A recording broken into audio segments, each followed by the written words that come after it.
Estamos siguiendo la lectura del libro Las dos repúblicas o Roma o los Estados Unidos. Estamos ya comenzando el capítulo número 16, estamos a la mitad casi del libro y este capítulo lleva por título La fe católica restablecida. Y vamos a leer la primera parte.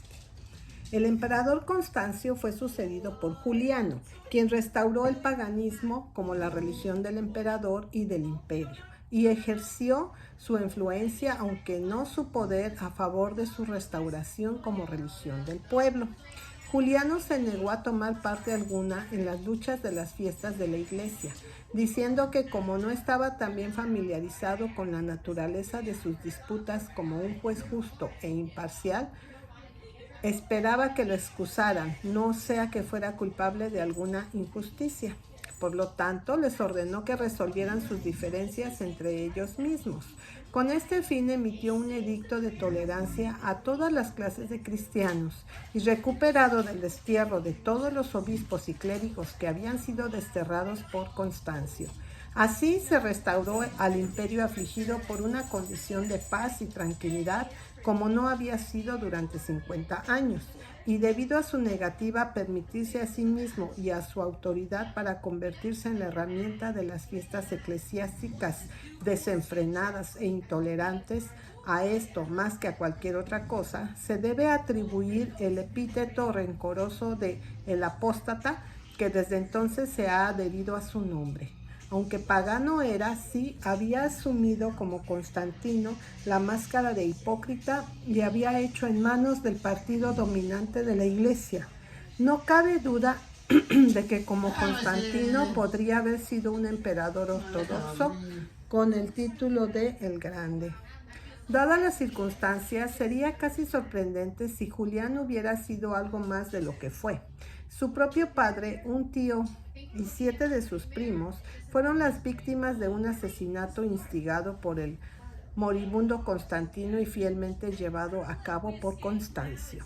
Julián mismo, aunque solo tenía 6 años, por el cuidado de unos amigos, apenas escapó de la misma suerte. Constancio era su primo y como emperador asumió el lugar de su tutor. Su lugar de educación había sido una prisión y su posterior libertad era vigilada con recelosa vigilancia. Había visto correr las calles de las principales ciudades del imperio con sangre, en las luchas salvajes de las fiestas de la iglesia. Encima, los cuerpos de las personas sacrificadas que habían visto a los obispos colocar sobre tronos de ambición episcopal. Tales impresiones impuestas a su joven mente, confirmada por más de 20 años de observación de las vidas violentas y no cristianas de Constancio y cientos de eclesiásticos y multitudes de la población, todos profesando ser depositarios vivos de la fe cristiana, todo esto no fue el mejor cálculo para convencerlo de las virtudes de la religión imperial. De hecho, se le acusa de que al emitir el edicto de tolerancia y el retiro de los eclesiásticos exiliados, el motivo de Julián era dar rienda suelta a su rencor contra el cristianismo. Los partidos de la iglesia se destruyeron unos a otros en sus contiendas. Incluso, si esto fuera cierto, si se dejara guiar por la experiencia y observaciones de toda su vida, no se le puede culpar por pensar que existía alguna posibilidad de tal resultado.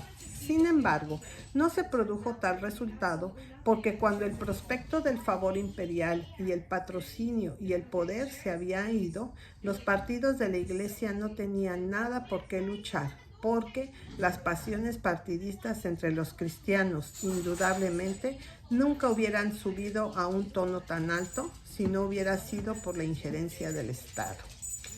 Como esta inquietante y circunscrita influencia de una potencia extranjera ahora se desvaneció por sí misma y se dejó que la iglesia siguiera naturalmente su propio desarrollo desde dentro de sí misma, las relaciones correctas estaban en todas partes restauradas más fácilmente. Julián murió el 26 de junio del año 303, más allá del río Tigris, de una herida recibida en una guerra con Persia después de un reinado de 1 año, 8 meses y 23 días. Sobre su muerte, el ejército en el campo eligió como emperador a Joviano y regresó a Antioquía. El emperador apenas llegó a Antioquía, la conmoción eclesiástica se renovó de nuevo. Los líderes de los partidos de la iglesia se esforzaron por superar uno a otro en su ansiosa prisa por conseguir su apoyo. Para él, los jefes de cada partido pagaban asiduamente su corte al emperador, con el fin de obtener no solo protección para sí mismos, sino también poder contra sus oponentes. Entre los primeros de ellos vino el partido de Macedonio de Constantinopla, con una petición de que el emperador expulsara a todos los arrianos de sus iglesias y permitiera tomar sus lugares. A esta petición, Joviano respondió: yo abomino la contienda, pero amo y honro a esos que se esfuerzan por promover la unanimidad. Frenó el celo faccioso. Se hizo otro intento, pero Joviano declaró que no molestaría a nadie a cuenta de sus sentimientos religiosos y que debía amar y tener en alta estima a los que promovían celosamente la unidad de la iglesia. Un filósofo pagano, en una oración en honor del emperador, reprendió a estas partes con la observación que esas personas adoraban a la púrpura y no a la deidad, y se asemejaban a las inciertas olas del mar, y a veces rodando en una dirección y nuevamente en la dirección opuesta. Elogió al emperador por su generosidad al permitir que uno libremente adorara a Dios de acuerdo con los dictados de su propia conciencia. Joviano, aunque garantizaba una tolerancia general, él mismo profesaba el credo de Nicea y una preferencia particular para Atanasio, quien por su invitación visitó Antioquía y después de haber asentado la fe del emperador y prometidole un reinado largo y pacífico, volvió a su episcopal asiento en Alejandría. El reinado largo y pacífico, asegurado por el celoso eclesiástico, continuó solo unos 2 meses a partir de este momento y terminó con la muerte de Joviano. En febrero 17 del año 364, después de un reinado total de 7 meses y 21 días desde la muerte de Julián. 10 días después de la muerte de Joviano, Valentiniano fue elegido emperador, y 30 días después de esto le otorgó sobre su hermano Valente una participación igual en el imperio. Valente asumió la jurisdicción de la totalidad de Oriente con su capital en Constantinopla.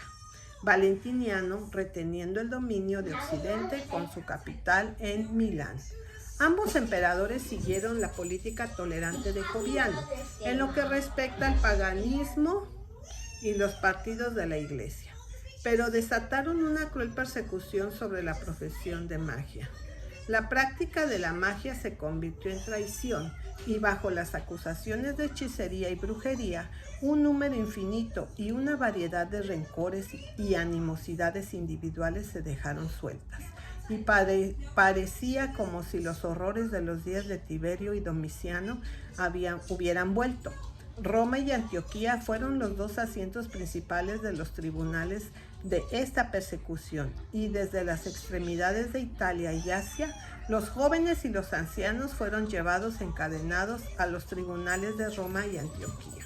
Senadores, matronas y filósofos expiraron en torturas ignominiosas y crueles.